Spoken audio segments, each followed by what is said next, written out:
Hi, I'm Bill Dugan. I'm the Macintosh High Priest at MacPlay, and we make Macintosh games. And that means that I'm in charge of overseeing Macintosh development.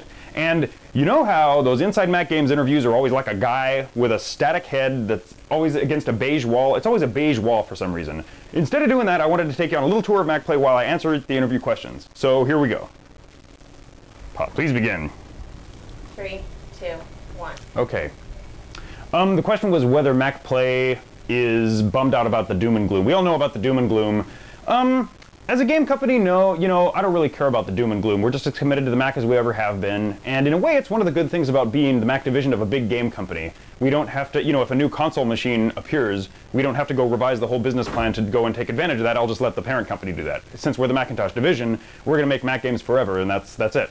The only problem that could possibly happen about all the current doom and gloom is if everybody stops buying Macs and people stop buying Mac games, but that hasn't happened yet. People who have Macs want to buy games. People are going to continue to buy Macs. The fact that I don't think the Macintosh can be the dominant computer ever doesn't matter, because there's still millions of people who like the Macintosh. It's their platform of choice, and people who have computers like to play games. So no, the doom and gloom hasn't really affected us that much.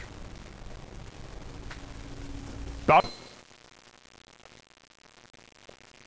The question was why Descent 2 was announced on Macintosh doing simultaneously, recently they didn't make it simultaneously. So the thing about doing simultaneously these games is that there's always going to be one point or other that you think you're going to make, you think you're going to make the game, it looks like you're going to make a certain point, so you issue press release, and then it's just going to be a simultaneous release, and then sometimes you're just not able to do it. So I hope that makes things, clear. Go.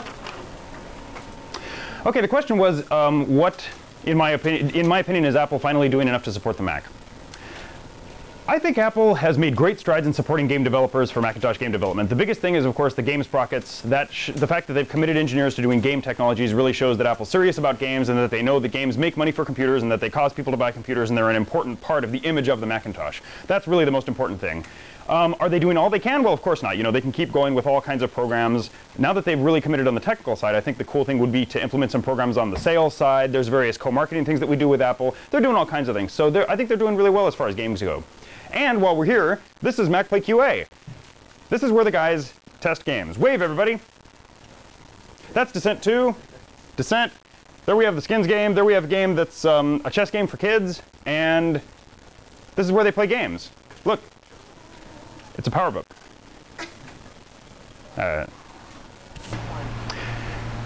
Is the Mac gaming market growing significantly or appropriately?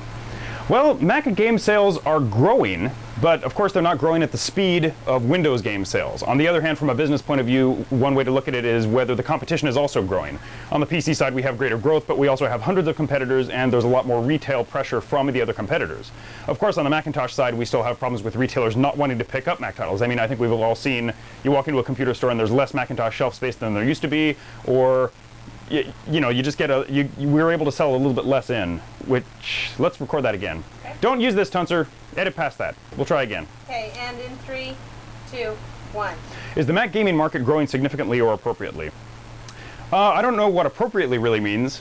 It'd be appropriate if it would grow 100% every year as far as I'm concerned, but it is growing. Macintosh sales are growing. We're having some problems identifying how much it's growing, though, because we have some retail pressures. I mean, everybody's walked into a retail store and see that the Mac shelf space has decreased. There's not as much space for the Mac games, and with those guys kind of pushing the Mac out a little bit at certain chains, yet we have a little bit of growth in the number of people with performance. It's kind of difficult to gauge how much it's growing, so that's always difficult to see. But no, the games market's growing on the Macintosh. It's just not growing as fast as on the Wintel version, or on the Wintel side, which I don't really care about. And by the way, this is Vince DiNardo, who's the award-winning producer of the Macintosh game Castle, Siege, and Conquest, and the upcoming Conquest of the New World. Hi, Mom. Thanks, Vince. Anytime. 2. Okay. Were there any technical difficulties in bringing Descent 2 to the Mac? Descent 2 was, let's start again. 3, 2, 1. Mark Allender and Parallax Software kicked ass on Descent 2. We're really proud of them. They did a great job, and the engine in Descent 2 was a little bit more complex. There's a new lighting model, and there's more network things that you can do, capture the flag, and they had to change things there, and there's a lot more weapons and stuff. So from a technical point of view, Mark was able to reuse a lot of the engine code that he wrote for Descent 1, but he did have to make certain changes within the engine. And after answering that, I'd like to introduce Scott and Chip, who are producers working on a game called Shadowin'. Say hi, guys. Huh? Hi. Shadow. What do you want us to talk about? How about we'll talk about Shadowin'. Shadowin' is going to be on the Macintosh. It is going to use our own proprietary codec called M11, which is written by Paul Edelstein. It is better than Cinepack, in my opinion. And in 3, 2, 1. The question was, what does Apple need to do to claim more of the games market?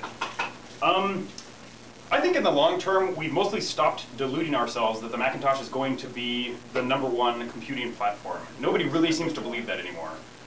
That's fine by me. I'm content with being the best platform. It just doesn't have to be the #1 platform. As far as gaining more market share and getting more gamers in, I think a lot of it has to do with pushing what the hardware can do and then giving the software people the tools to be able to do it. The direction of 3D polygon hardware is incredibly important, and Apple's taken the right steps by getting a bunch of engineers specifically in to work on games. That's the most important step that I can imagine, and I'm really happy that they've done that. For the Mac to make better and better games, they're just going to have to make better and better hardware, and they will keep doing that as time goes on. So they're doing all the right things. They just need to make it easy for us to use. And now I'd like to introduce some programming boneheads. Here we go. There's Tim, and this is Chris, and they work for MacPlay. And this is Quicksilver Software, who makes various Macintosh games. Say hi! Hi! Hey. Now say something amusing. Bye! Bye, Conquest of the New World! Assholes. You poo-poo! You caca! I can't say anything else. What just happened, Rob? I am so mad. I am trying to switch mices because I want to make a serial port available, but no. You know, because the new machines, they take away all stuff. The daily frustration of a Windows user. That's okay, Rob. They took away all the serial ports. You know, you used to have 4. He's angry. Now you only got 2, and they put a bus thing in there, and so now I'm trying to put my little bus mouse. And thanks, Rob. And, well... Maybe MIS can help you out. I don't want them to help me out. I want them to work, because they won't help me out. The question was, what's on the horizon for MacPlay? Oh, this is Rob Nessler, by the way. He's our director of 3D Who knows stuff. not how to put in a new mouse. Anyway, what's on the horizon for MacPlay? Well, I think the important thing is that we're just going to keep making Mac games, and you know, we just kicked off 3 or 5 internal titles that we're just going to start working on, and some of the big titles that are coming up are Starfleet Academy, which is going to be a great Star Trek game with awesome 3D technology that we're very proud of. That's a simultaneous development release. It's happening on both the PC and the Macintosh. I hate that Windows sound. And then another one is Nothing. we're doing Virtual Pool, which is another really great 3D game.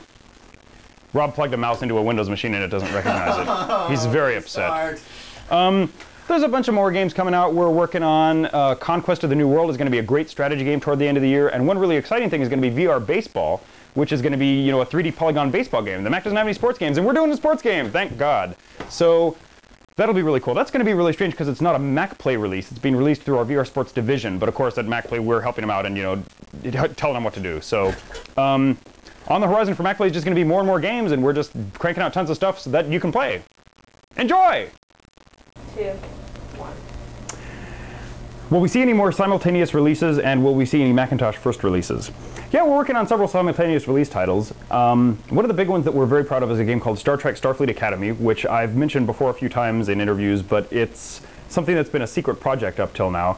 Starfleet Academy is going to be a 3D space game that is based on Star Trek, the old Star Trek, the classic Star Trek series that we have the license for, and it uses great polygon 3D technology that we're extremely proud of. It was developed in-house. It's very fast. It's PowerMax only. And that is going to kick ass, and it is going to be out toward the end of the year. It's a simultaneous development project. And personally, I think that simultaneous development projects are the future of making really great Mac games, because instead of getting a crappy port that's an afterthought of the end of a PC project, when you work on things simultaneously, you have the programmer working to identify problems from the very beginning, and a lot of the code gets optimized for... when code gets optimized early on for both platforms, you get better code. And we found that working on both platforms simultaneously for Starfleet is working really great. We're very proud of the results. There's a few other simultaneous releases that we've done, like Frankenstein Through the Eyes of the Monster and Mummy. Those are both Macromind Director projects, so you know, it's a no-brainer to do a simultaneous project. As far as Macintosh first releases, sure, all the time. You know, we did Power Pete. We published Power Pete, which was done by Brian Greenstone of Pangea, and that was a Macintosh-only title, actually. It wasn't ever made on the PC, and we're sure happy to make Mac titles from time to time, and there's no reason why not.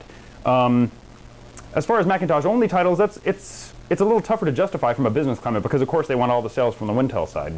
But there's no reason why, you know, a Macintosh fanatic couldn't come to us with a game that he has on his Macintosh and then, we would just publish the Macintosh version, and then when that's done, maybe think about a PC version. But there's no reason why not. There's going to be some Mac first titles.